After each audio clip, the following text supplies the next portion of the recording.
नमस्कार साथियों, मैं आपका अपना प्रिय ज्योतिर्विद प्रभात त्रिपाठी। एक बड़ी अच्छी बात आपसे करना चाह रहा हूँ। अक्सर लोग पूछते हैं कि मुझे ज्योतिष पर विश्वास क्यों करना चाहिए? तो आज मैं आपसे अपनी छोटी-सी बुद्धि से ये बात करना चाहता हूँ कि आखिर ज्योतिष है क्या? और क्या हमें ज्योतिष पर विश्वास करना चाहिए? अगर हाँ, तो कुछ तो कारण होगा।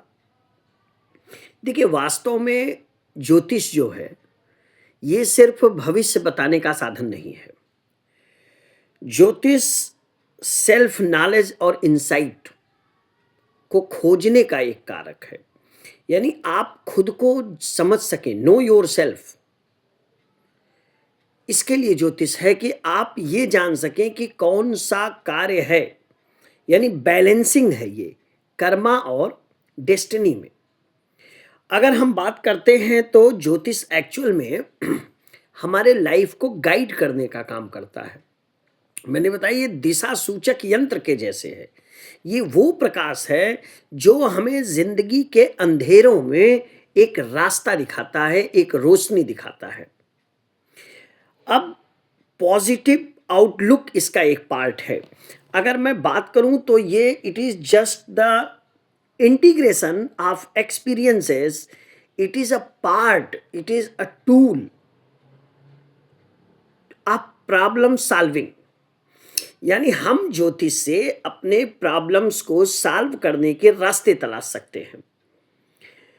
देखिए, हमारा ये जो यूनिवर्स है, ये जो लाइफ है, ये सन और जो प्लैनेट्स हैं उन पर डिपेंड करता है, कहीं ना कहीं उनसे इफेक्ट होता है। अच्छा, जो लोग ये मानते हैं कि नहीं इफेक्ट होता है, तो उनको ये समझना चाहिए कि जब हमारे जीवन में दिन और रात, पहाड़, पेड़, लाइफ साइकिल, टाइड्स यानी नेचुरल फिनोमेना, ठंडी, गर्मी, बरसात, ये सारी चीज़ें ग्रह और धरती की स्थितियों पे निर्भर करती हैं, उनके गतियों पे निर्भर करती हैं। तो ये कैसे न माना जाए कि जब पूरी की पूरी पृथ्वी और पूरा का पूरा ब्रह्मांड इन्हीं ग्रह और इनकी गतियों पे निर्भर है, तो मानव जीवन कैसे अछूता हो जाएगा? तो निश्चित रूप से मानव जीवन भी इससे प्रभावित है। हम जानते हैं कि जो चंद्रमा है वो मन का कारक है ज्योतिष में, और सूर्य आत्मा का कारक है। तो जाहिर सी बात है हम ऊर्जा और खुद की खोज, मानसिक शांति, मेंटल पीस,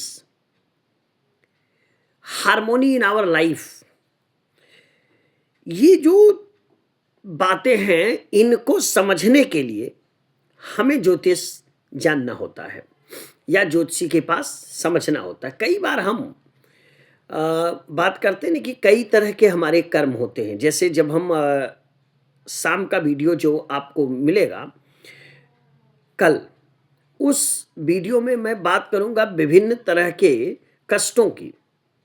जैसे हमारे कष्ट कैसे कैसे होते हैं, कुछ आध्यात्मिक कष्ट होते हैं, कुछ मानसिक होते हैं, कुछ शारीरिक होते हैं, कुछ दैहिक होते हैं, कुछ दैविक होते हैं। कुछ ऐसे कष्ट होते हैं जो हमारे कर्मा पर नहीं होते, यानी हम उन्हें ऐसे कोई प्रत्यक्ष कर्म के द्वारा नहीं निर्धारित कर पाते। जैसे आप रास्ते से जा रहे हैं और आपका गाड़ी दुर्घटना हो गई। अब इसमें तो आपका कोई कृत्य था नहीं, फिर भी वो घटना हुई। आपको अचानक जो है, आप जा रहे थे और रास्ते से एक पेड़ की डाल टूट के आपके ऊपर गिर गई, इसमें आपका कोई दोष नहीं था। तो इन घटनाओं को कैसे परिभाषित किया जाए? भूकंप आने की घटना है या बाढ़ आने की घटना है? देखिए, ज्योतिष में ग्रह जो है ना, प्रकृति हमें सब कुछ देती है, लेकिन यकीन करिए प्रकृति अल्प कर दे या अति कर दे, दोनों दशाओं में प्रकृति हमें दंडित करती है। प्रकृति से समभाव आवश्यकता के अनुसार हम अगर उपभोग की प्रवृत्ति रखते हैं तो यकीन मानिए अच्छा होता है। अच्छा, अब दुख न पाने का एक मंत्र इसी में दे देता हूं। तो तुलसीदास जी ने कहा है साधु अवज्ञा, यानी साधु, साधु कौन होता है?